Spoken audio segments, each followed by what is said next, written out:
Bismillahirrahmanirrahim. Assalamualaikum warahmatullahi wabarakatuh. Innal hamdalillah nahmaduhu wa nasta'inuhu wa nastaghfiruh wa natubu ilayhi wa na'udzu billahi min shururi anfusina wa min sayyiati a'malina. May yahdihillahu fala mudilla lahu wa may yudlil fala hadiya lahu. Wa asyhadu an la ilaha illallah wahdahu la syarika lahu wa asyhadu anna Muhammadan abduhu wa rasuluh. Salawatu rabbihi wa salamu alaihi wa ala alihi wa sahbihi ajma'in. Ma'asyiral muslimin wal muslimat, a'azzani Allah wa iyyakum.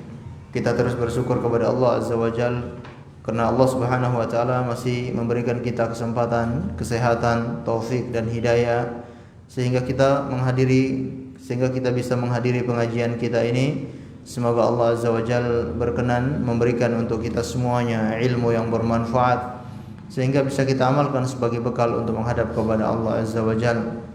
Salawat dan taslim semoga selalu tersampaikan kepada junjungan kita Nabi besar Muhammad sallallahu alaihi wasallam, kepada seluruh keluarganya, para sahabatnya dan umatnya yang setia mengikuti tuntunannya sampai hari kiamat.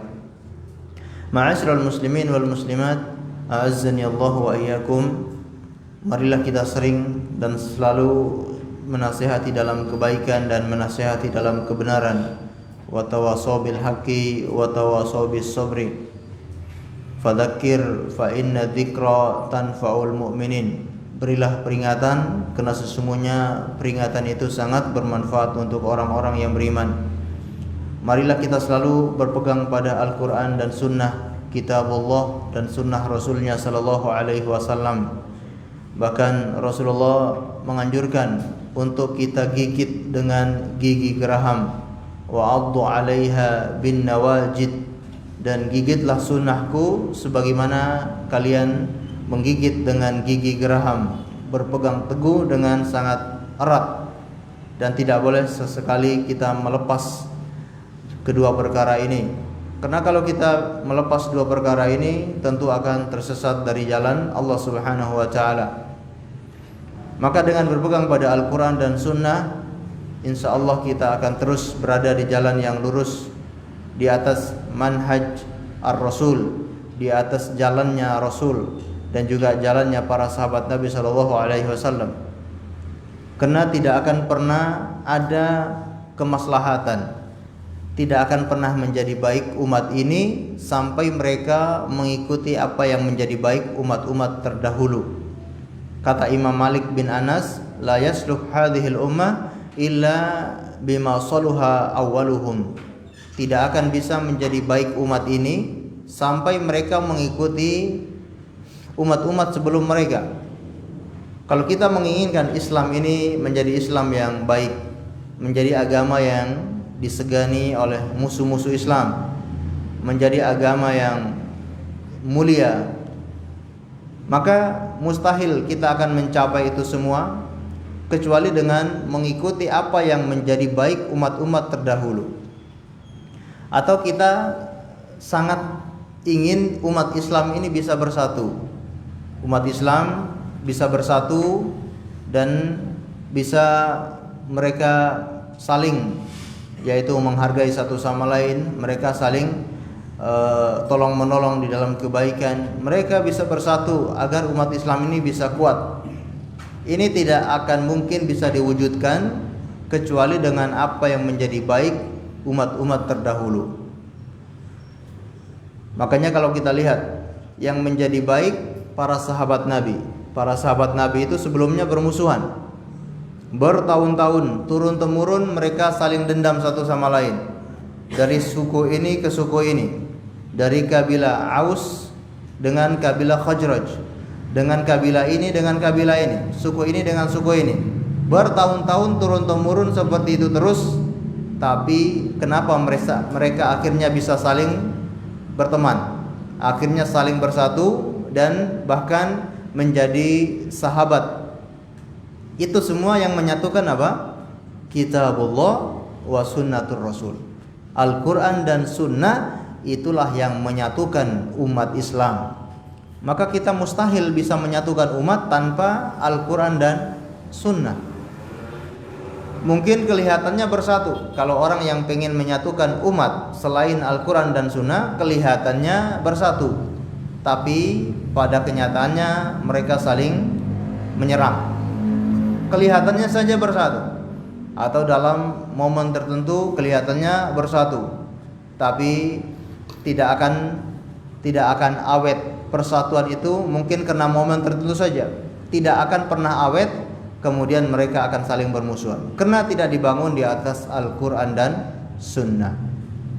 Oleh karenanya kita selalu mendakwakan untuk kembali kepada Al-Quran dan Sunnah sesuai dengan pemahaman ulama salaf, pemahaman para sahabat, pemahaman para tabi'in dan pengikut-pengikut tabi'in. Mereka itulah yang telah berada di atas jalan yang lurus.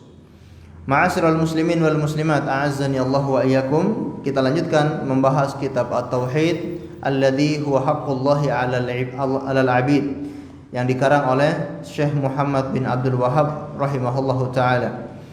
Dan insyaallah kita akan masuk pada bab yang ke-28, yakni at-tatayyur, ya, hukmu at-tatayyur. Membahas tentang tatayyur. Pertemuan sebelumnya kita sudah membahas tentang nusrah. Ada yang masih ingat nusrah itu apa? Nah, mengobati sihir dengan sihir. Nah, ini juga termasuk syirik kalau memang menggunakan sihir pula. Tapi kalau menggunakan ruqyah syar'iyyah, maka ini dibolehkan dan tidak syirik. Bab yang ke-28 adalah hukum at-tatayyur. Hal-hal yang berkaitan tentang at-tatayyur. Jadi tatayyur itu apa? Mengaitkan nasib sial dengan apa yang dilihat atau apa yang didengar, atau menggunakan angka atau hari tertentu. Ini disebut dengan at-tatayyur. Mengaitkan nasib sial dengan apa yang dilihat atau apa yang didengar atau angka atau hari tertentu.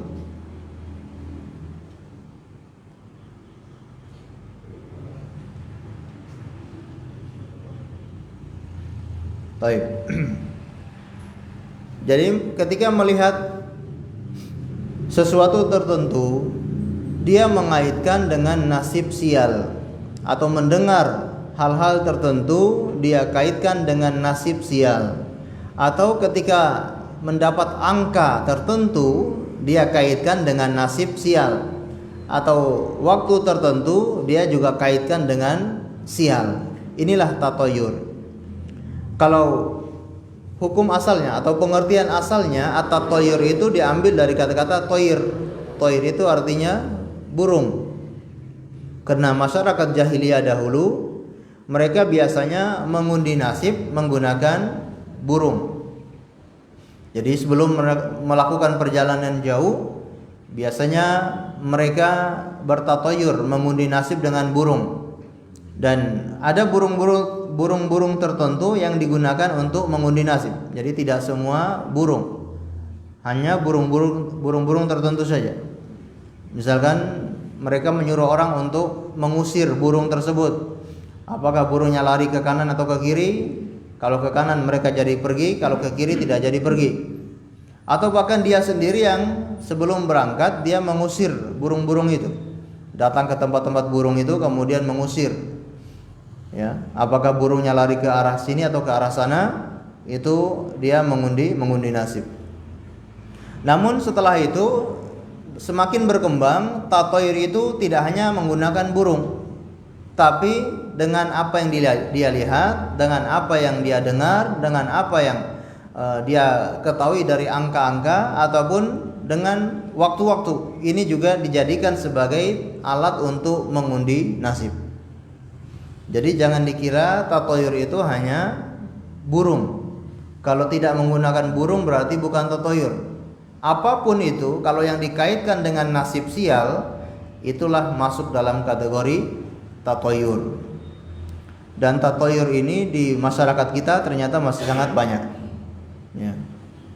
Jadi kepercayaan yang tatoyur di masyarakat itu sangatlah banyak. Ustadz Abdul Zain, ya, beliau menulis disertasinya membahas tentang kesyirikan yang ada di Indonesia. Di antaranya beliau mengumpulkan ya, jenis-jenis tatoyur yang ada di masyarakat.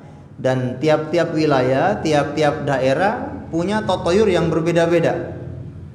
Atau kadang juga hampir sama, ya. Tapi ada tatoyur di daerah sini dan tatoyur di daerah sini ada yang lain. Dan seperti itu banyak tersebar di masyarakat. Apalagi mungkin di Jawa, ya. Di Jawa ini juga sangat banyak tatoyur, kepercayaan yang disandarkan kepada nasib sial. Misalkan kalau dari segi angka, angka berapa yang dianggap sial? Angka 13. Kalau sudah ketemu angka 13, ini dianggap angka yang sial, sehingga mereka takut menggunakan angka 13. Sepak bola nomornya 13 nggak mau. Ya. Atau jualan ternyata dapat nomor 13 nggak mau. Jadi merasa angka 13 itu ada sial, dan ini tentunya tidak nyambung dengan akal sehat. Ini hanya orang-orang yang dungu yang percaya dengan seperti ini. Apa hubungannya angka 13 dengan kesialan? Tidak ada hubungannya sama sekali.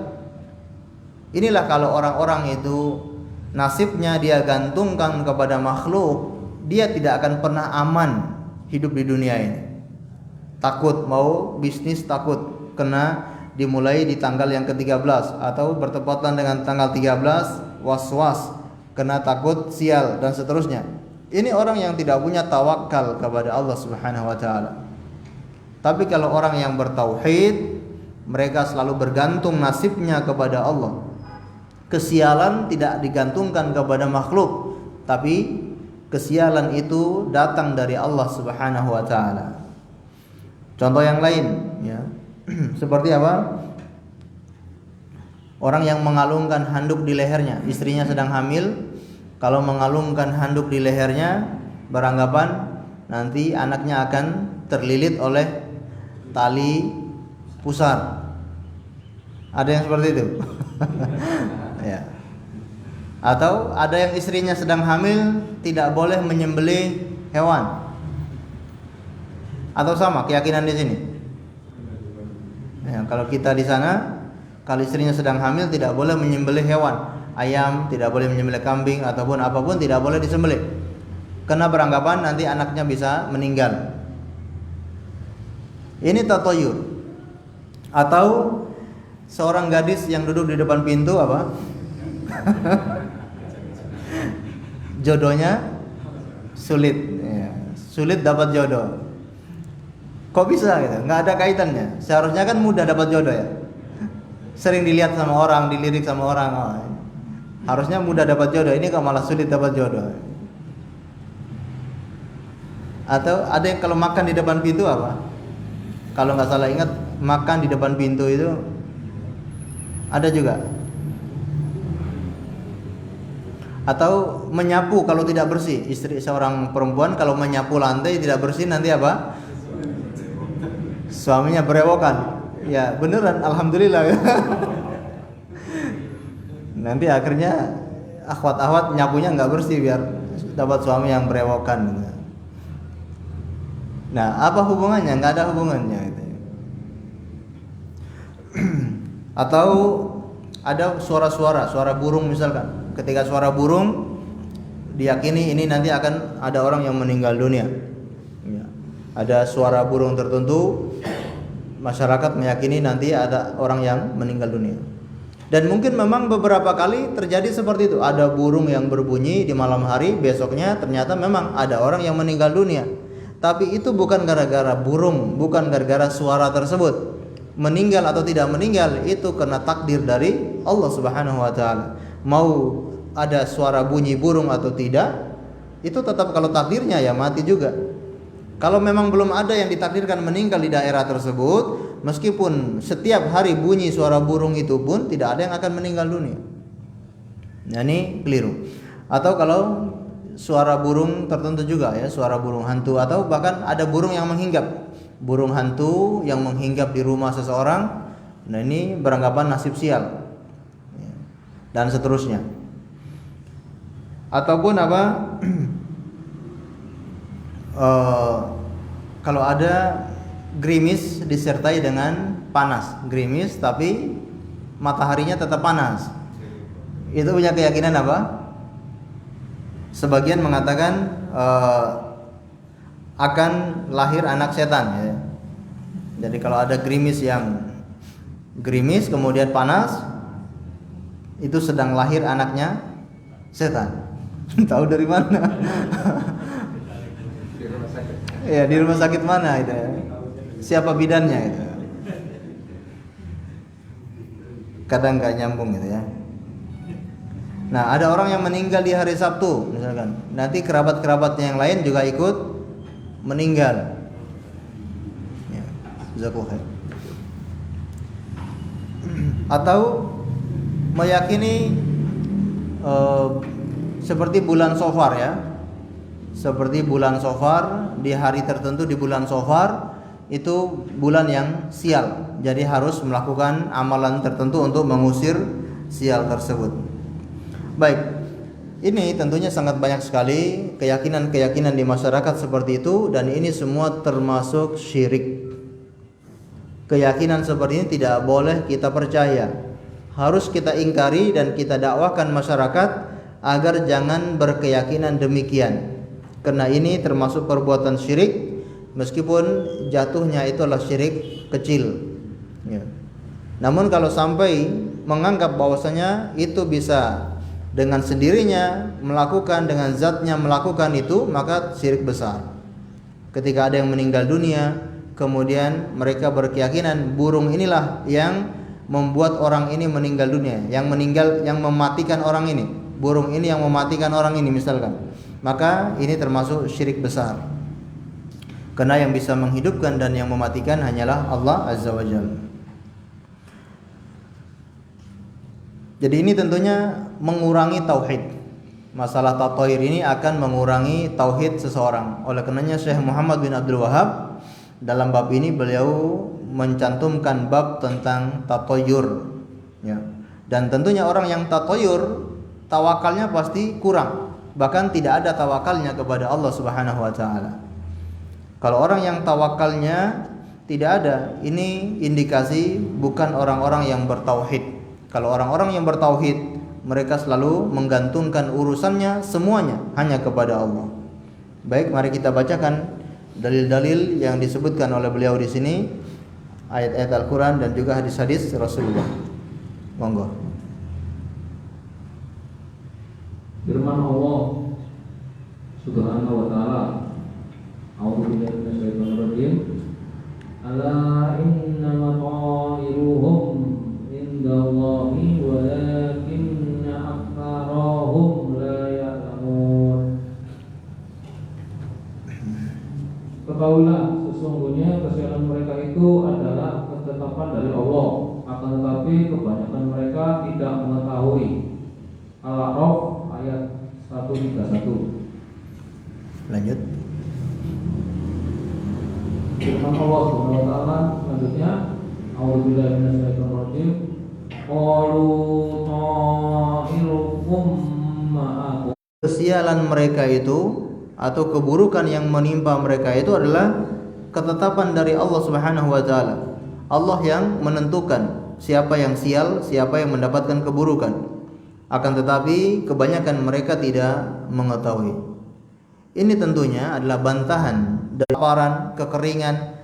Ini semua gara-gara Musa. Nah, ini kata mereka. Jadi mereka bertatoyur kepada Musa. Sialnya disandarkan kepada Nabi Musa. Maka Allah Subhanahu wa taala membantah hal itu. Kalau kita lihat dalam surat Al-A'raf ayat 131. Ya. Al-A'raf ayat 131 kata Allah, fa idza ja'atuhumul hasanatu qalu lana hadhihi wa in tusibhum sayyi'atun yatatayyaru bi Musa wa man ma'ahu ala innama ta'iruhum 'indallah walakinna aktsaruhum la ya'lamun. Apabila datang kepada mereka kebaikan-kebaikan, datang kepada mereka nikmat-nikmat, rahmat, turun hujan, daerahnya subur, tanamannya hasilnya bagus, panennya berhasil, atau mendapatkan kenikmatan-kenikmatan itu, qalu lana hadhihi, mereka mengatakan ini karena kerja keras kami, ini karena perbuatan kami, ini karena kami, makanya kami mendapatkan kebaikan seperti ini. Wa in tusibahum sayyi'atun, namun apabila mereka ditimpa keburukan, mereka diuji dengan sebuah ujian, yatatayyaru bi Musa wa man ma'ahu, mereka akan bertatoyur kepada Nabi Musa dan pengikut-pengikut Nabi Musa, menganggap Nabi Musa dan pengikutnya itu sial, pembawa sial. Maka Allah bantah, ala innama ta'iruhum indallah, ketahuilah bahwasanya sesungguhnya kesialan mereka itu adalah ketetapan Allah Subhanahu wa taala. Yang menjadikan mereka sial itu bukan Nabi Musa atau bukan pengikutnya Nabi Musa, tapi mereka sial itu karena ketetapan dari Allah. Walakinna aktsaruhum la ya'lamun, akan tetapi kebanyakan mereka itu tidak mengetahui. Ini musuhnya para nabi. Para nabi ketika berdakwah kepada kaumnya itu dianggap oleh kaumnya nabi-nabi ini pembawa sial. Itu musuh terberat mereka. Sehingga ayat yang berikutnya juga surat Yasin, kata Allah Subhanahu wa taala, qalu ta'irukum ma'akum a in dzukirtum bal antum qaumum musrifun. Utusan-utusan itu berkata, para nabi itu, para rasul itu berkata, ya, kemalangan kamu itu adalah karena kamu sendiri. Kalian mendapatkan kemalangan, berarti orang Malang ya. Kalian mendapatkan kemalangan. Kemalangan itu kesusahan ya. Kalian mendapatkan musibah, mendapatkan penderitaan. Itu bukan karena siapa-siapa, tapi itu karena diri kalian sendiri. Ain dzukirtum, padahal kalian itu sudah diingatkan, sudah diperingatkan, jangan berbuat seperti ini, nanti akan turun musibah. Kalian harus jauhi perkara-perkara begini, karena kalau tidak dijauhi Allah akan turunkan bencana. Atau kalian harus mengamalkan ini dan ini, menyembah hanya kepada Allah saja, mentauhidkan Allah. Kalau tidak kalian lakukan itu, Allah akan turunkan bencana. Sudah diingatkan kepada mereka, bal antum qaumun musrifun, akan tetapi kalian ini memang orang-orang yang melampaui batas. Ma'asyiral muslimin wal muslimat, a'azzani Allah wa iyyakum. Jadi inilah kaum orang-orang yang didakwahi oleh para rasul, mereka menjadikan nabi-nabi itu sebagai sial, ya, sebagai nasib sial. Tapi mereka lupa kalau semua bencana, ujian-ujian itu karena perbuatan mereka sendiri. Dan ini kaidah. Tidaklah Allah menurunkan bencana, tidaklah Allah menurunkan cobaan, melainkan itu karena perbuatan siapa?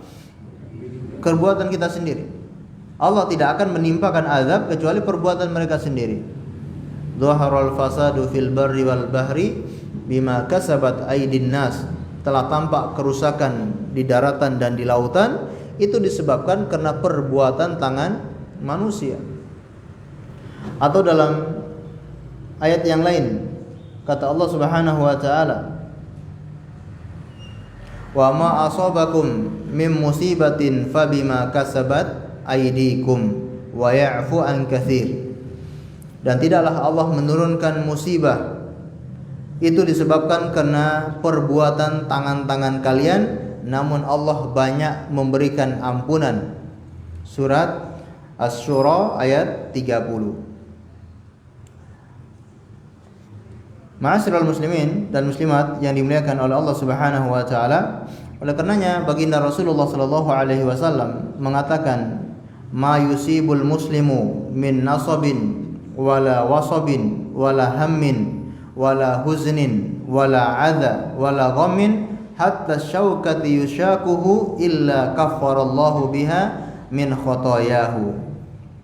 Yaitu tidaklah seorang muslim tertimpa suatu penyakit dan keletihan, kekhawatiran dan kesedihan, dan tidak juga gangguan dan kesusahan, bahkan duri yang melukainya, melainkan Allah Subhanahu wa taala ingin menghapus dosa-dosa itu dengan musibah-musibah tersebut. Jadi turunnya musibah karena adanya dosa. Allah ingin menghapus dosa itu dengan musibah. Dan musibah ini tentunya untuk membersihkan dosa-dosa. Jadi kata Syekhul Islam Ibnu Taimiyah rahimahullahu taala, dosa-dosa itu bisa dibersihkan dengan 4 tahapan. Tahapan yang pertama dibersihkan di dunia. Di dunia ini banyak hal-hal yang bisa dilakukan untuk membersihkan dosa-dosa. Di antaranya dengan musibah. Musibah yang menimpa seseorang itu sejatinya adalah untuk membersihkan dosa. Tapi syaratnya dia harus bersabar. Dapat musibah bersabar, maka dosa-dosanya akan dibersihkan oleh Allah Subhanahu wa taala. Rasulullah kalau beliau mengunjungi orang sakit, apa doa yang beliau bacakan? Syafakallah la ba'sa tahurun insyaallah. Tidak masalah, tahurun insyaallah, bersih insyaallah. Apanya yang bersih? Dosanya. Ini menunjukkan kalau adanya musibah itu akan menggugurkan dosa-dosa. Dan karena dosa-dosa itu sebab turunnya musibah. Sahabat Umar bin Khattab radhiyallahu taala anhu, ketika di zaman beliau ternyata ada gempa bumi yang cukup dahsyat, gempa bumi yang agak keras. Maka beliau berkhutbah lalu berkata kepada masyarakatnya, betapa cepatnya kalian kembali kepada perbuatan dosa. Ya, betapa cepatnya kalian berbuat dosa. Padahal Rasulullah SAW peninggalannya masih ada. Peninggalan Rasulullah itu masih ada. Ya. Bejana-bejananya ataupun rumahnya Rasulullah itu masih ada, tapi kalian begitu cepatnya kembali kepada dosa. Menunjukkan adanya musibah itu disebabkan oleh dosa. Maka tidak ada yang bisa mengangkat musibah itu kecuali istighfar. Musibah disebabkan oleh dosa, dan untuk mengangkat musibah itu yakni dengan beristighfar kepada Allah Subhanahu wa taala. Baik. Jadi keliru besar kalau mereka ini beranggapan para nabi itu adalah pembawa sial, karena sejatinya sial itu adalah karena ulah tangan mereka sendiri. Nah, dalil berikutnya.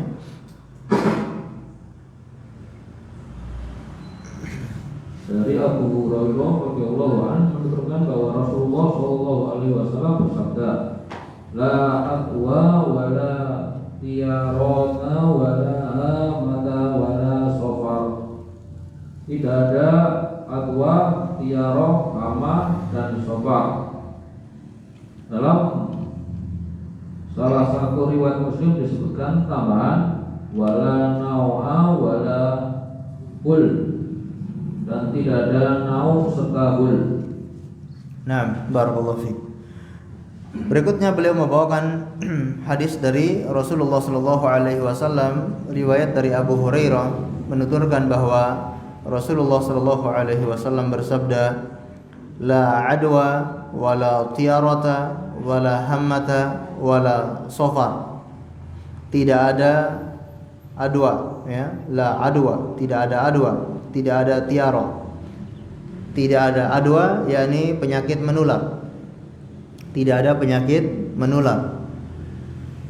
Wala tiarata, dan tidak ada tiara, nasib sial.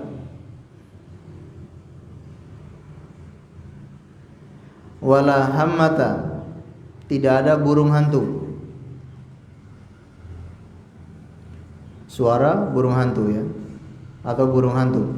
Wala sofar, ataupun sofar.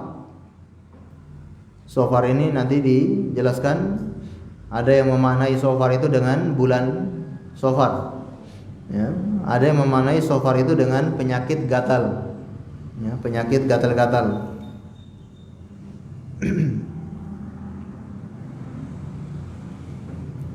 Dalam riwayat yang lain, riwayat Muslim, disebutkan ada tambahan wala nau'a wala gul. Tidak ada nau, yaitu tidak ada bintang, wala gul, dan tidak ada hantu yang menyesatkan jalan orang. Tidak ada hantu yang bikin orang tersesat maksudnya, ya.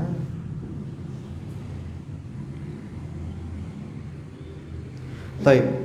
Dari hadis ini Rasulullah SAW ingin menjelaskan kepada kita bahwa kepercayaan-kepercayaan seperti ini kepercayaan di masa jahiliyah, yaitu meyakini penyakit bisa menular, kemudian adanya tiaroh atau tatoyur, ataupun adanya burung hantu, ataupun bulan Safar, ataupun adanya hantu-hantu, ataupun bintang-bintang. Kata Rasulullah, ini semua tidak bisa melakukan apapun, karena yang bisa menentukan hanyalah Allah Subhanahu wa ta'ala.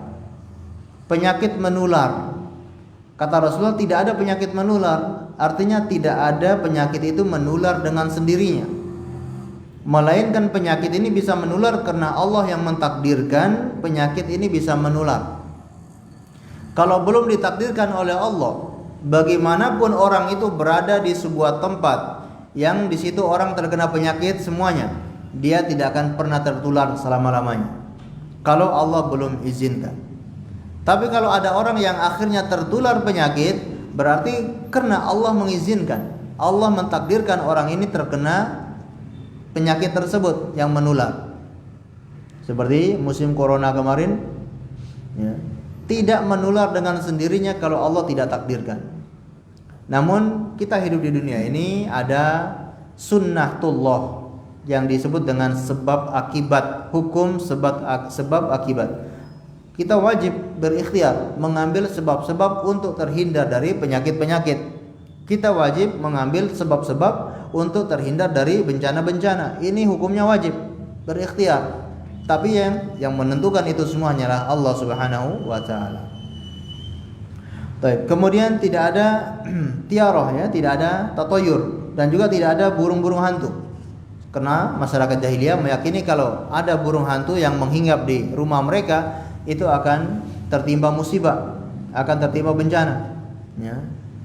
Padahal burung hantu mungkin kelaparan, pengen cari makan, pengen cari tikus, ya. Burung hantu kan makannya tikus, ya.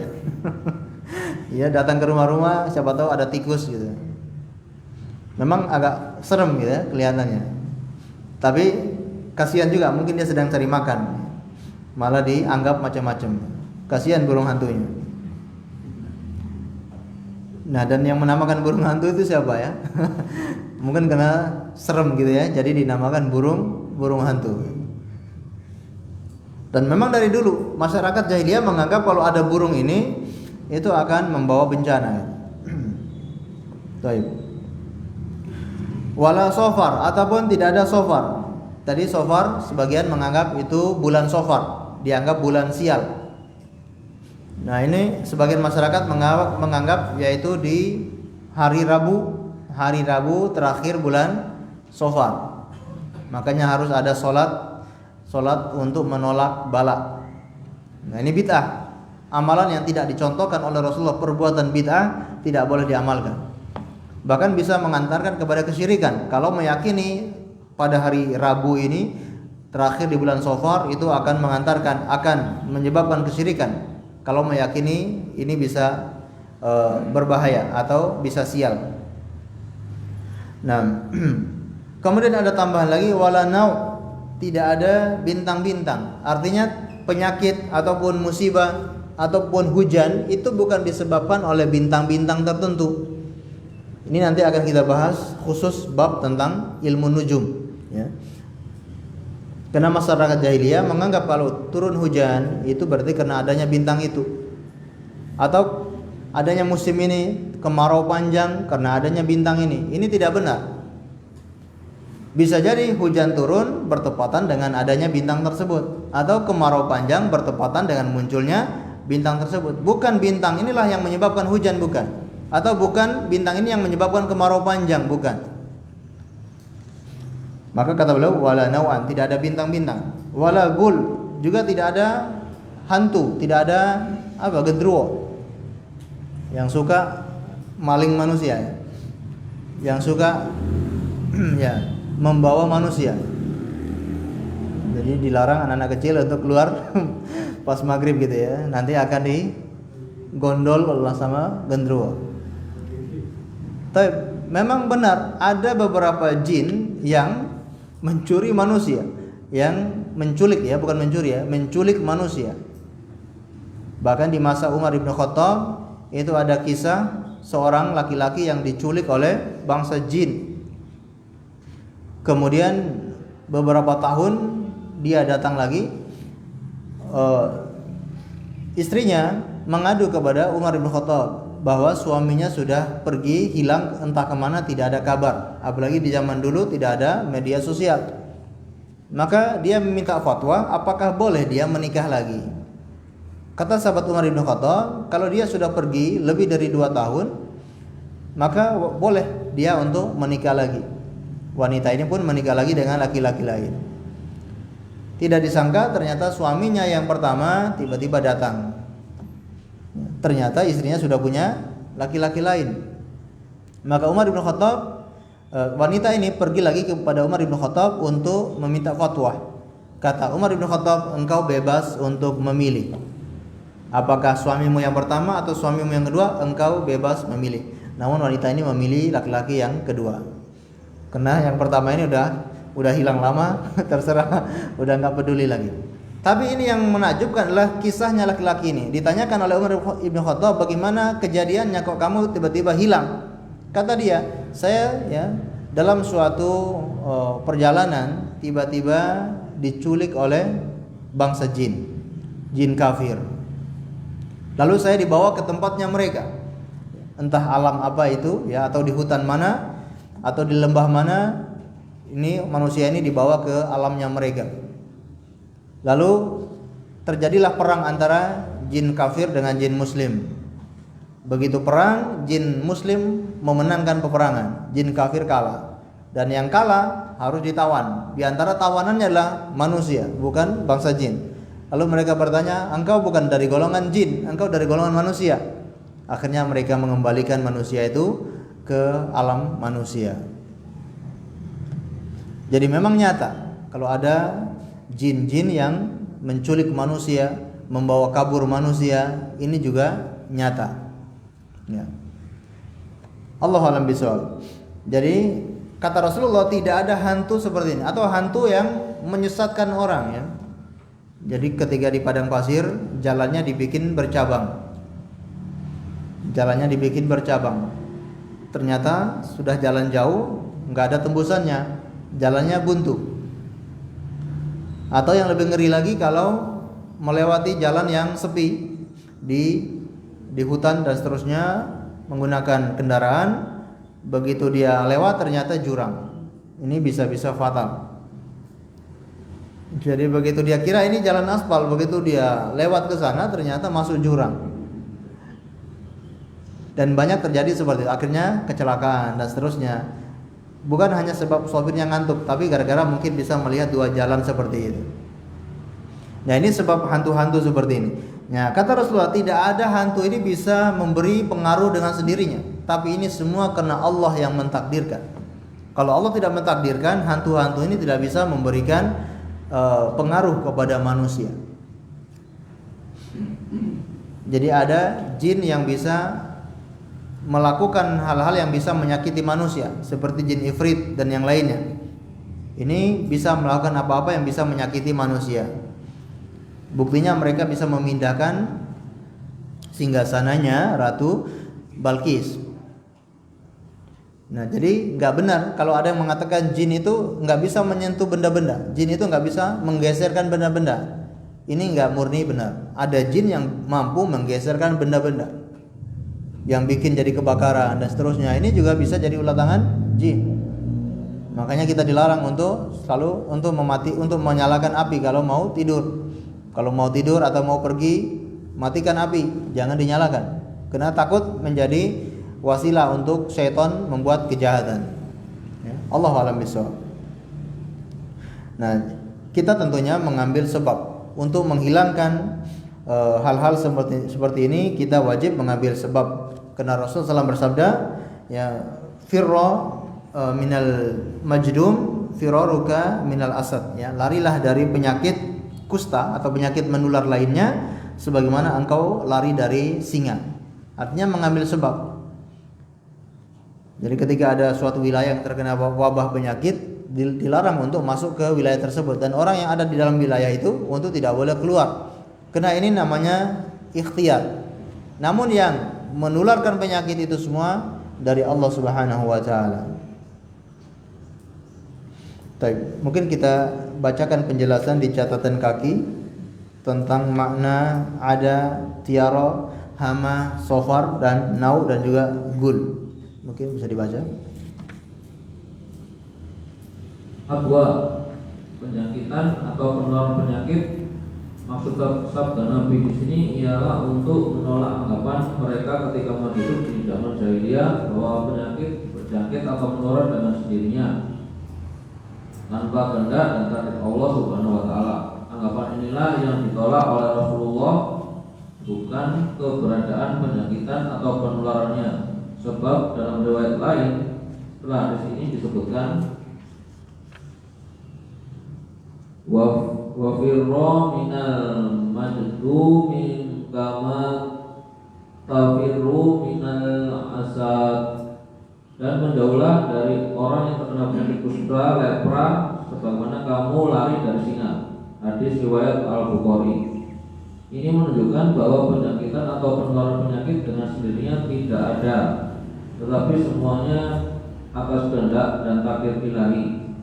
Namun sebagai insan muslim, di samping iman kepada takdir tersebut, haruslah berusaha melakukan tindakan preventif sebelum terjadi penularan, sebagaimana usaha menjauh dari terkaman singa.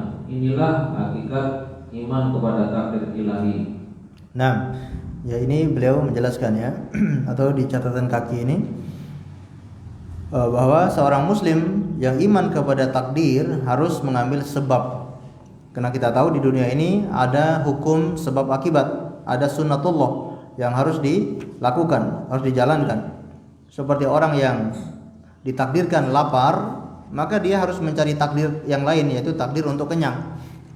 Bagaimana takdir untuk kenyang? Yaitu harus makan. Kalau dia lapar ini takdir. Tapi kalau dia tidak makan, maka dia tidak mendapatkan takdir yang lain, yaitu takdir kenyang. Seperti orang yang sakit ini takdir. Untuk sembuh bagaimana? Dia mencari takdir yang lain, yaitu dengan berobat. Pergi ke dokter itu juga takdir. Bisa dipahami, ya? Pergi ke dokter itu juga takdir. Kecuali dia sudah berusaha pergi ke dokter, dalam perjalanan nggak sampai dokter, ternyata ada musibah dan seterusnya, sampai dia meninggal dunia, terhalangi dari dokter, tidak bisa berobat sama sekali sampai meninggal dunia. Berarti memang takdirnya meninggal dunia. Nah, jadi ini hakikat iman kepada takdir adalah melakukan sebab-sebab, ya, sebab-sebab yang ditakdirkan oleh Allah Subhanahu wa taala. Nah, berikutnya, Ia merasa bernasib sial atau meramal nasib buruk karena melihat burung, binatang lainnya, atau apa saja. Yang ketiga, hama, burung hantu. Orang-orang jahiliyah merasa bernasib sial dengan melihatnya. Apabila ada burung hantu hinggap di atas rumah salah seorang di antara mereka, dia merasa bahwa burung ini membawa berita kematian tentang dirinya sendiri atau salah satu anggota keluarganya. Dan maksud sabda beliau adalah untuk menolak anggapan yang tidak benar. Bagi seorang muslim, anggapan seperti ini harus tidak ada. Semua adalah dari Allah dan sudah ditentukan olehnya.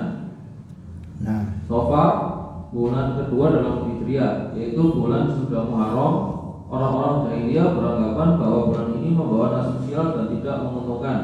Yang demikian dinyatakan tidak tidak ada oleh Rasulullah, dan termasuk anggapan seperti ini merasa bahwa hari Rabu mendatangkan sial dan lain-lain.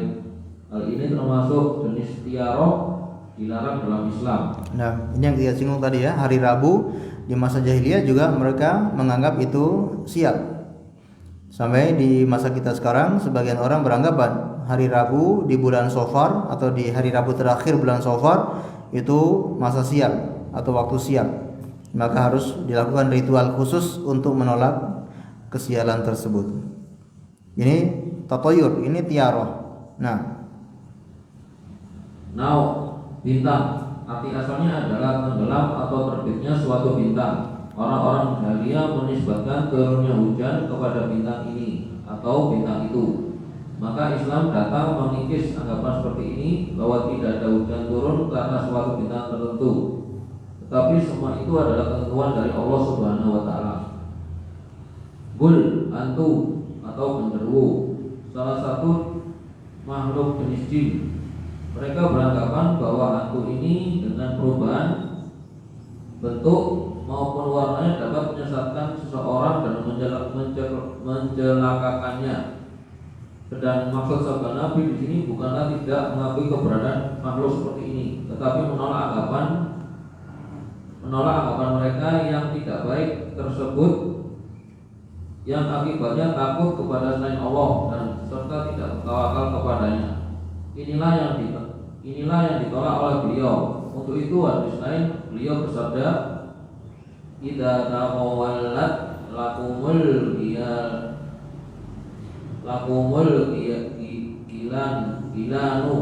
wa badiru bil adan.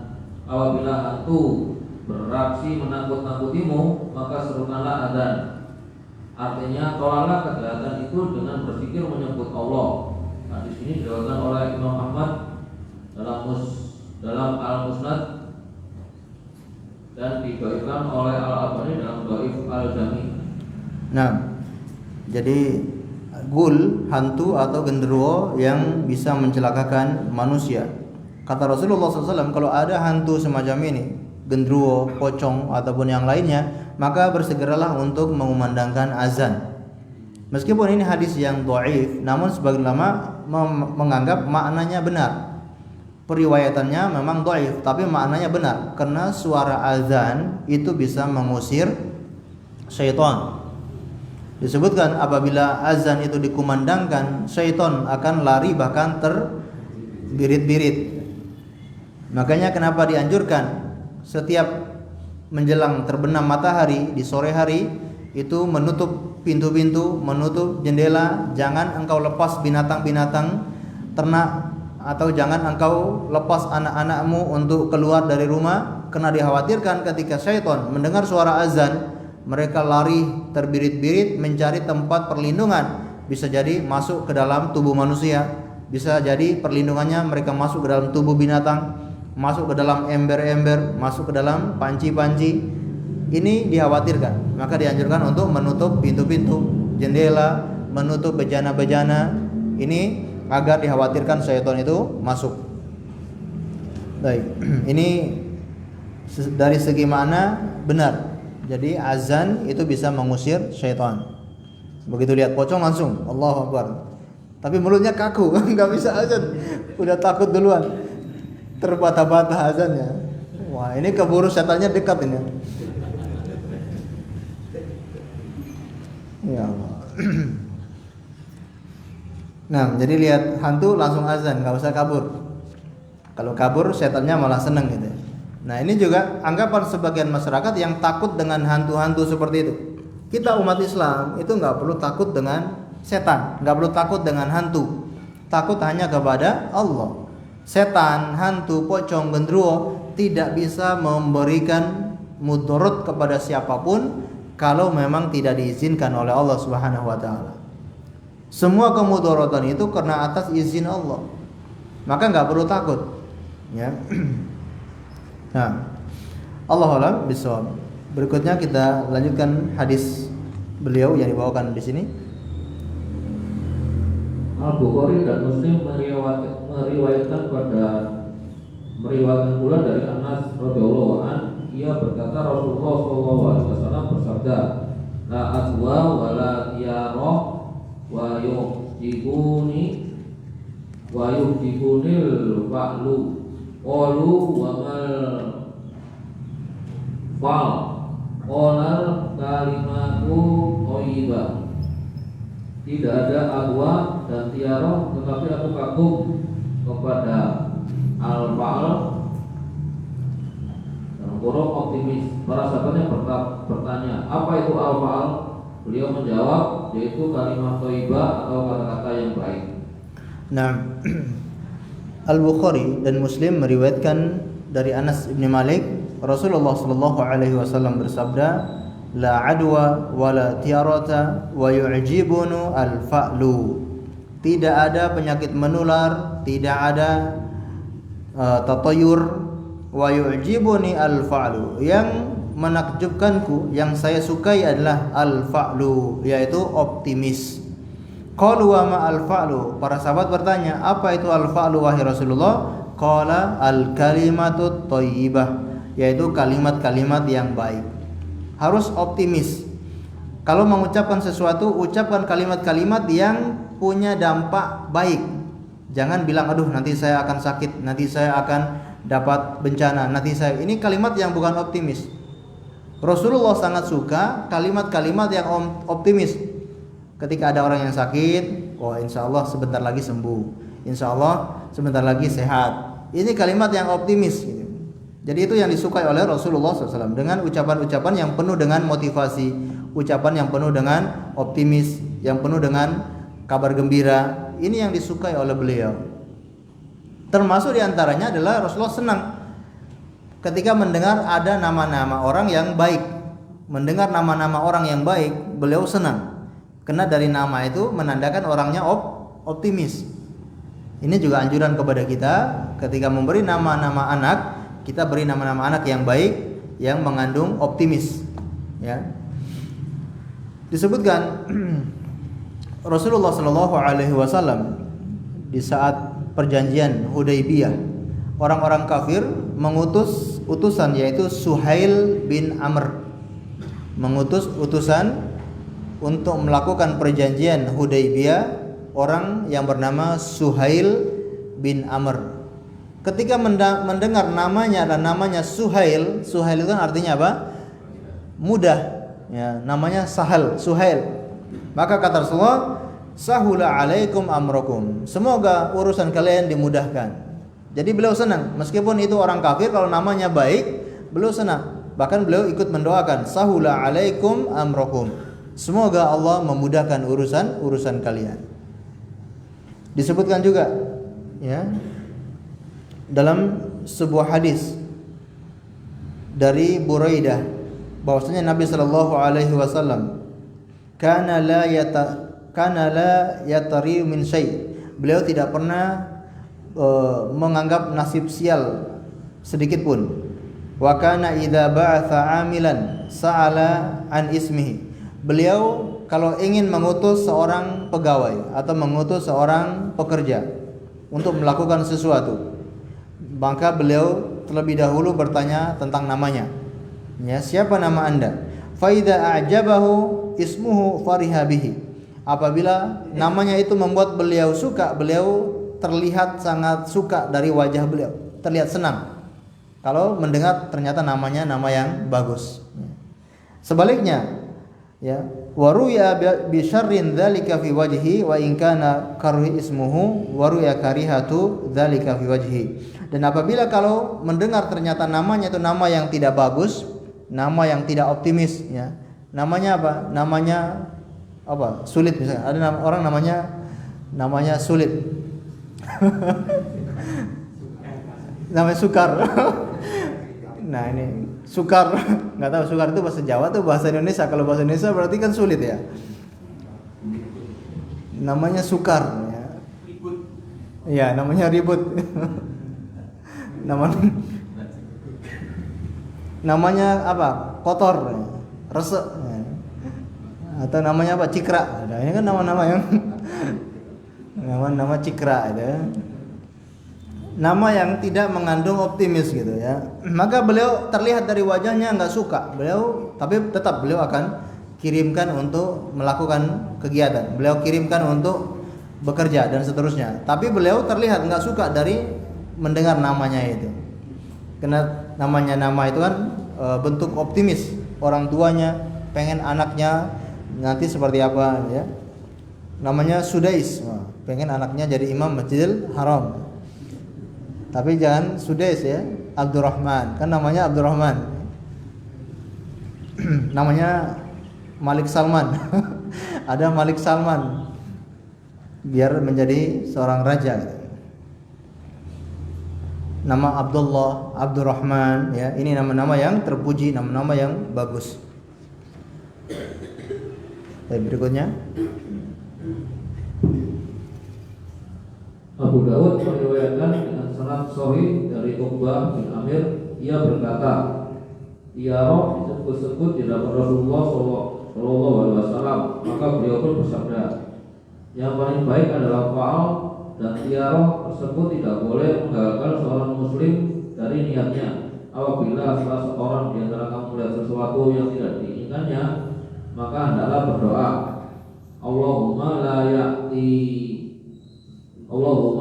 ya'ti bil hasanati illa anta wa la yadfa'us sayyi'ati illa anta wa la haula wa la quwwata illa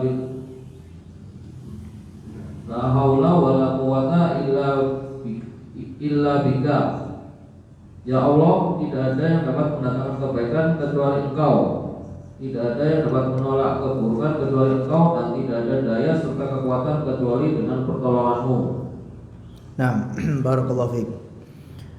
Jadi Rasulullah Shallallahu Alaihi Wasallam ya mengajarkan kita sebuah doa apabila kita merasa was-was untuk melakukan sesuatu atau masih ragu-ragu untuk melakukan sesuatu, maka berdoalah, Allahumma la ya'ti bil hasanati illa anta wa la yadfa'u sayyiati illa anta wa la haula wa la quwwata illa bik. Ya Allah, tidak ada yang bisa mendatangkan kebaikan kecuali Engkau, dan tidak ada yang bisa menolak keburukan kecuali Engkau, dan tidak ada daya dan kekuatan kecuali darimu, kecuali hanya kepadamu. Baik, ini doa yang sangat bagus yang hendaknya diucapkan oleh seorang muslim kalau dia mungkin suatu ketika merasa dirinya ragu-ragu. Tanamkan dalam hati kalau kebaikan itu hanya milik Allah, keburukan yang bisa menolak juga hanyalah Allah, dan tidak ada kekuatan, tidak ada daya itu kecuali hanya dari Allah Subhanahu wa taala. Maka tinggal bertawakal kepada Allah. Enggak usah ketika mau melakukan acara ternyata bertepatan dengan tanggal 13 misalkan, gak usah ragu-ragu, gak usah takut. Yakin semua kebaikan dari Allah, yang bisa menolak keburukan juga hanyalah Allah. Bukan dengan terhindar dari angka 13 akhirnya terhindar dari keburukan, tidak mesti. Mungkin ada orang yang sudah menghindar sehindar mungkin dari angka 13 tapi tetap saja mendapatkan musibah. Dan itu terjadi. Atau ada orang yang tidak jadi melakukan acara di tanggal tertentu, mungkin punya waton tertentu, tidak boleh melakukan di tanggal-tanggal atau waktu-waktu tersebut atau di bulan-bulan tersebut. Namun ketika dia lakukan di bulan yang lain ternyata kena musibah juga. Karena semua itu datang dari Allah Subhanahu wa taala. Ya. Maka di sini jangan menggagalkan melakukan sesuatu gara-gara tatoyur ya. Anggapan-anggapan seperti itu membuat orang akhirnya menggagalkan rencananya, tidak jadi melakukan sesuatu. Tapi kalau dia tidak jadi melakukan sesuatu itu karena memang ada ragu-ragu, dia masih bimbang jadi pergi atau tidak, jadi safar atau tidak. Kalau dalam kondisi seperti itu tidak ada kaitannya dengan tatoyur sama sekali, maka di sini dia bangun keyakinan dalam hatinya dulu, baru dia bisa tentukan keputusannya. Dan kata Rasulullah Shallallahu Alaihi Wasallam, yang dia pilih adalah keyakinan. Kalau masih ragu-ragu, yang dia pilih adalah keyakinan. Da ma yuribuka ila ma la yuribuka. Tinggalkan yang membuatmu ragu-ragu kepada yang tidak membuatmu ragu-ragu. Antara gini, dia mau safar tapi masih ragu-ragu, saya safar atau tidak, ragu-ragu. Maka yang keyakinan adalah tidak safar. Karena kalau yang membuat dia safar, yang membuat dia ragu adalah karena safarnya. Kalau dia tetap tinggal, itu kan dia nggak ragu-ragu. Bisa dipaham ya? Yang membuat dia ragu-ragu adalah perjalanan safarnya itu. Maka dia lebih memilih untuk tidak safar kalau dalam kondisi yang ragu-ragu. Dan dianjurkan untuk istikharah kalau memang perkara-perkara yang penting, perkara yang besar, dianjurkan kita untuk istikharah sebelum menentukan apa yang kita ingin tentukan. Jadi mungkin dia mau memulai sebuah bisnis dan masih bimbang ya, masih ragu-ragu antara dia putuskan atau tidak, maka bisa dia istikharah. Kemudian kalau dia sudah mendapatkan ketenangan, ternyata saya lebih condong untuk memilih, maka dia bismillah, tawakal kepada Allah, dia jadi pilih. Atau kalau dia lebih condong ternyata tidak usah pilih karena mungkin ada indikasi-indikasi yang lain, ya, ada dugaan-dugaan yang lain sehingga dia tidak jadi pilih untuk berbisnis tersebut, maka tidak masalah, dia jangan pilih bisnis tersebut ya. Sampai betul-betul dia yakin baru dia jalankan.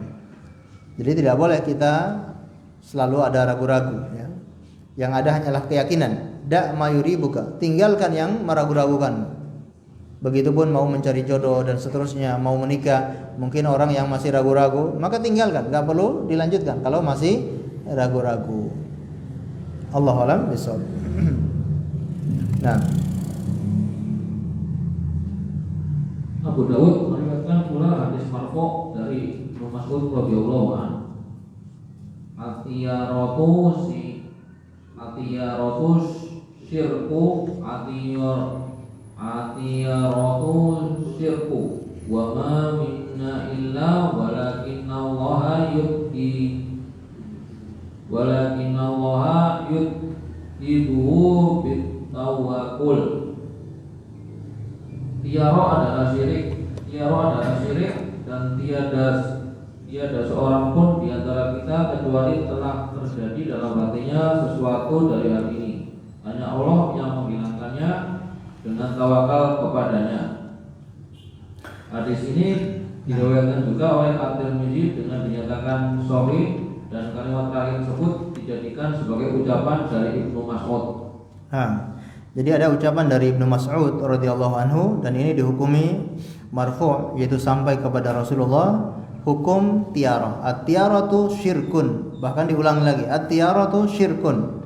Jadi untuk menegaskan, tiarah itu, tatoyur itu hukumnya syirik. Tiarah itu hukumnya syirik. Wa ma minna illa, dan tidaklah kita juga merasakan hal itu. Ya, karena manusia biasa juga kadang merasa, ya mungkin kita sedang sial atau kita sedang atau ragu-ragu mau melakukan sesuatu, merasa dia akan rugi atau dia akan sial. Mungkin manusiawi merasakan hal itu. Walakinnallaha yudhibuhu bitawakkul. Akan tetapi Allah hilangkan perasaan-perasaan itu dengan tawakal. Artinya apa? Kalau kita ada perasaan seperti itu, segera langsung sandarkan kepada Allah, tawakal kepada Allah. Insya Allah Allah akan hilangkan pikiran-pikiran atau perasaan-perasaan yang masih ragu-ragu semacam itu. Ya. Jadi tawakal. Jadi kalau dia sudah berusaha, sudah berikhtiar, tawakal kepada Allah, jalankan. Apapun yang terjadi itu serahkan sama Allah Subhanahu wa taala. Nah, Imam Ahmad meriwayatkan hadis dari Ibnu Amr bahwa Nabi SAW bersabda, barang siapa yang mengurungkan hajatnya atau kepentingannya karena tiara, maka dia telah berbuat syirik. Para sahabat bertanya, lalu apakah sebagai tebusannya? Beliau menjawab supaya dia mengucapkan, Allahumma la khawra illa khairuka wala khayra illa khairuka wala ilaha khairuka. Ya Allah, tidak kebaikan, ya Allah tiada kebaikan kecuali kebaikan darimu, tiada kesialan kecuali kesialan darimu, dan tiada Tuhan yang berhak disembah selain Engkau. Nah, barakallahu fiik. Baik, Imam Ahmad meriwayatkan hadis dari Ibnu Umar bahwa Nabi sallallahu alaihi wasallam bersabda, barang siapa yang mengurungkan hajatnya, tidak jadi pergi, tidak jadi melakukan kegiatan, batal ya, karena tiarah, karena menganggap sial, maka dia telah berbuat syirik. Ini yang kita sebut tadi, hukum tiarah itu hukumnya adalah syirik. Meskipun ini syirik kecil ya. Barang siapa yang punya perasaan seperti itu atau mungkin terlanjur melakukan hal seperti itu, mengundi nasib dan seterusnya, hendaknya dia selalu berdoa dengan doa Allahumma la khaira illa khairuka wa la tayra illa tayruka wa la ilaha ghairuka. Ya Allah, tidak ada kebaikan kecuali kebaikan darimu, tidak ada kesialan kecuali kesialan darimu, dan tidak ada ilah yang berhak disembah kecuali Engkau. Jadi semuanya dari Allah Subhanahu wa taala. Tidak boleh kita ya menganggap sial dengan sesuatu. Apakah menganggap sial dengan cuaca, menganggap sial dengan angin, menganggap sial dengan hujan. Ini semua juga dilarang dalam agama Islam. Bahkan ada larangan khusus untuk mencela masa. La tasubbud dahr, jangan kalian mencela waktu. Ya. Wa anna dahr uqallibu kaifa yasha. Akulah waktu itu yang akan merubahnya sesuai kehendakku. Jadi enggak usah dicela. Datang musim hujan mencela hujan, datang musim angin mencela angin. Enggak usah dicela musim-musim ini. Yang dicela adalah diri kita sendiri. Ya. Ketika sakit sedikit, wah ini gara-gara angin ini. Ini pancaroba. Ini gara-gara terlalu panas terus dingin, makanya saya sering sakit. Kitanya yang dicela, kamu ini yang kurang jaga imun gitu. Bukan anginnya. Anginnya yang disalahkan, kitanya yang harus disalahkan, kurang jaga kebugaran, kurang jaga imunitas, makanya mudah sakit. Harusnya kita yang menjaga imunitas, bukan angin yang disalahkan. Nah, berikutnya Imam Ahmad meriwayatkan pula hadis dari Al-Fadl bin Al-Abbas radhiyallahu anhu, innama ghayrahu ma amdoka au roddaka. Sesungguhnya tiara itu ialah yang menjadikan kamu terus melangkah atau mengumumkan niat dari keperluanmu. Nah, jadi sesungguhnya tiarah itu adalah yang menjadikan kamu terus melangkahkan atau terus melangkah atau mengurungkan niatmu. Jadi nggak perlu ada tiarah menganggap sial, karena itu akan membuat orang tidak jadi melakukan sesuatu atau dia jadi melakukan sesuatu padahal pertimbangannya sangat tidak baik. Ya. Ini cuacanya sudah buruk, cuacanya nggak memungkinkan dia untuk berlaut. Tapi menurut dia ini waktunya waktu yang baik. Tidak mempertimbangkan cuaca, tapi dia mempertimbangkan hitungan waktunya dia yang dia hitung secara turun temurun. Asalkan tidak pada tanggal sekian, berarti itu semuanya waktu yang baik. Maka dia berlayar, dia bisa jadi terkena musibah. Ya, oleh karenanya seorang muslim ya tidak boleh menganggap sial sesuatu, tapi kita tetap mengambil sebab, melihat kondisi dan mempertimbangkan sesuatu sebelum melakukannya. Kalau kita sudah berhasil mempertimbangkan sesuatu, melakukan sebab-sebab, berikhtiar semaksimal mungkin, selebihnya kita tinggal bertawakal kepada Allah Azza wa Jalla. Mungkin ini yang bisa kita pelajari pada kesempatan pagi hari ini, bab tentang tatayur. Ya, mudah-mudahan kita bisa pahami dan nanti kita dakwakan kepada saudara-saudara kita yang ada di masyarakat yang masih banyak percaya seperti ini. Coba kita pelan-pelan dakwai mereka agar mereka tidak melakukan tatayur, karena dikhawatirkan mereka akan terjerumus dalam perbuatan syirik. Allahu a'lam bishawab. Sebelum kita akhiri, kalau ada yang ditanyakan kami persilakan.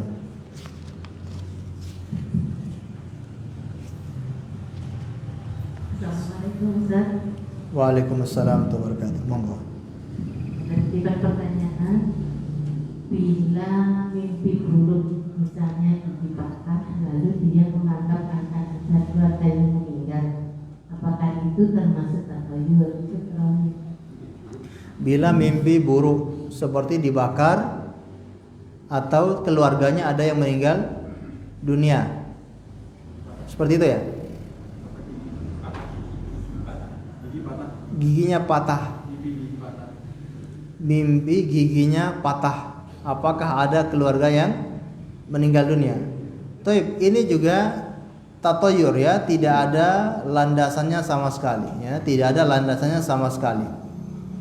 Jadi semua yang tidak ada dalilnya dari Al-Quran dan Sunnah, atau tidak ada pengkajian dari segi keilmuan, maka ini semua hukumnya tatoyur.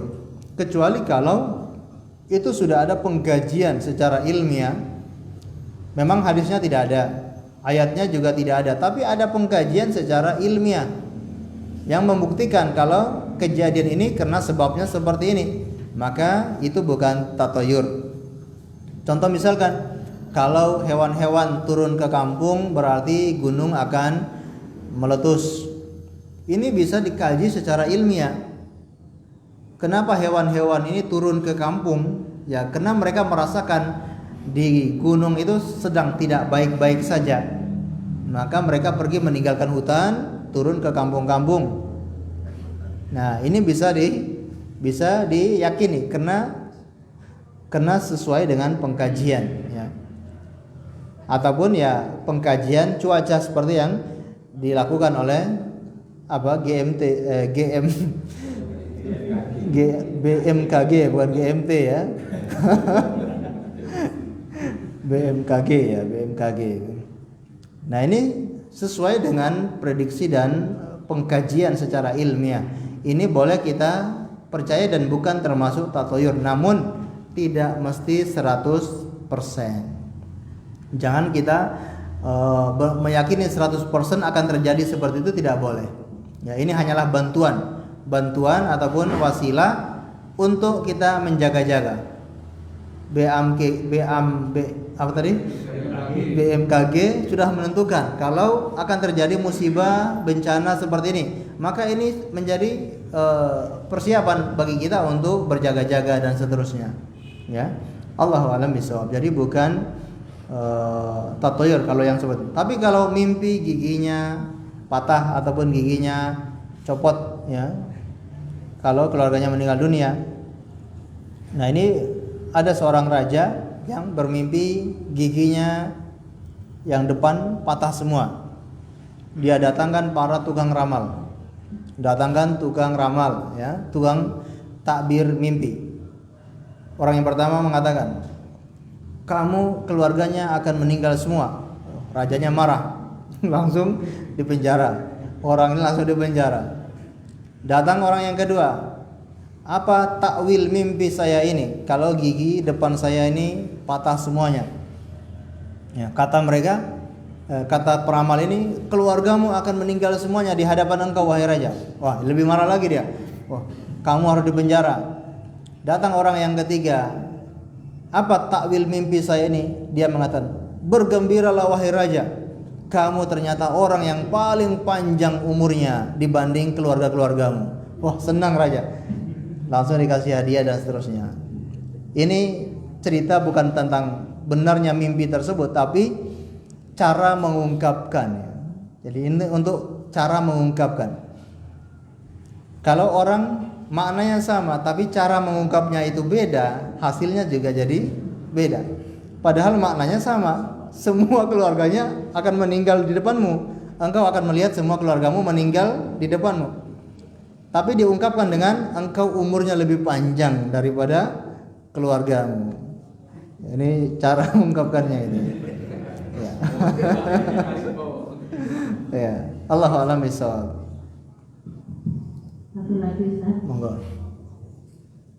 Misalkan seorang suami tidak siap untuk berangkat umroh, sedangkan istrinya bisa berangkat. Nah, ada kesempatan bisa berangkat, suami tidak mau berangkat.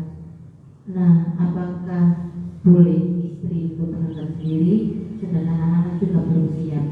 Nah, apakah ini kalau suami tidak siap itu apakah karena itu juga sudah takdir?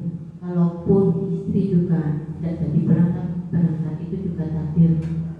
Jazakallahu khairan. Baik. Ini haji atau umroh? Umroh ya. Umroh. Nah, jadi suami dan istri ingin berangkat umroh, namun qadarullah suami yang bisa berangkat duluan. Oh, suaminya yang belum siap malah. Ya, suaminya belum siap, istrinya kan menunggu sudah lama saya ingin berangkat. Terus ada kesempatan berangkat, tapi suaminya tidak mau karena mengatakan belum siap. Baik. Belum siap, ini ada dua penafsiran. Belum siap dari segi apa dulu ya? Belum siap dari segi finansialnya atau belum siap dari segi panggilan hati, keinginan untuk berangkat. Kalau belum siapnya dari segi finansial, maka bisa diundur, artinya bersabar terlebih dahulu sambil mengumpulkan bekal untuk berangkat umroh. Baik. Tapi kalau belum siapnya itu adalah karena kemauan hati, padahal finansialnya sudah mendukung. Dia punya sekian tabungan, dia punya dananya dan cukup untuk pergi umroh. Lalu ternyata suaminya belum siap. Bagaimana ini? Tidak mengapa. Misalkan istrinya lebih dahulu berangkat, ya, kemudian berangkatnya dengan bersama rombongan wanita-wanita yang amanah, ya. Sebagian ulama memberi keringanan safar tanpa mahram tapi dengan rombongan, namun wanita-wanita yang bersamanya juga wanita-wanita yang amanah, bukan wanita-wanita yang menjerumuskan ke dalam kemaksiatan. Karena ada sebagian wanita yang malah menjerumuskan temannya ke dalam kemaksiatan. Ini nggak boleh.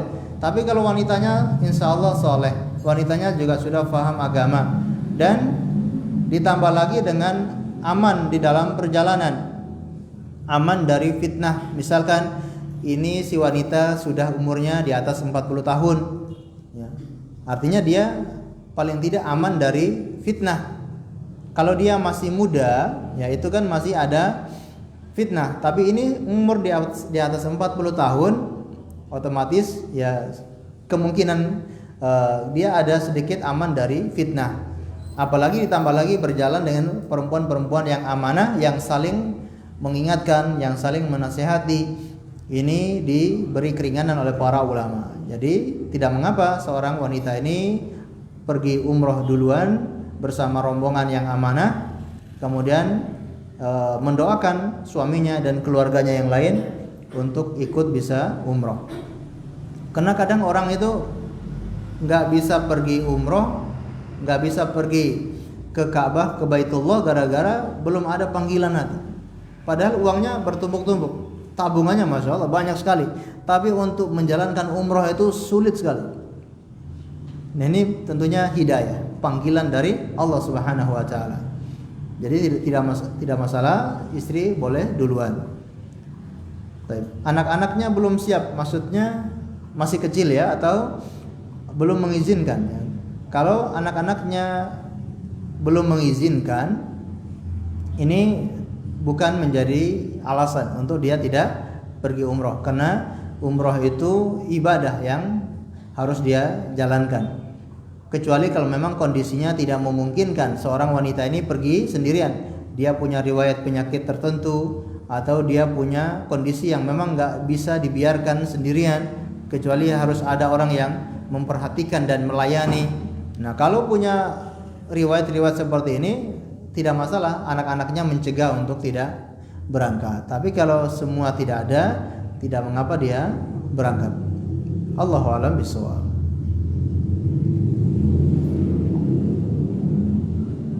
Dan satu lagi ya, orang kalau pergi umroh itu bukan berkurang hartanya. Jadi orang kalau pergi umroh itu bukan semakin berkurang hartanya, tapi Allah akan semakin membuat dia kaya. Jadi jangan khawatir kalau saya umroh nanti duitnya habis. Semakin kita umroh semakin bertambah. Masya Allah ya. Nah,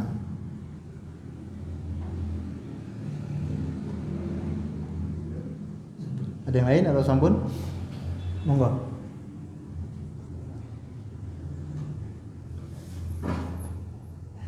Sebenarnya hampir sama dengan pertanyaan tadi, cuma bedanya sedikit. Kejadian saya sendiri, saya pernah mimpi, ya dikatakan buruk ya. malamnya, siangnya itu kejadian seperti persis seperti itu. Itu yang menjadikan saya agak gimana kalau mendapatkan mimpi yang buruk.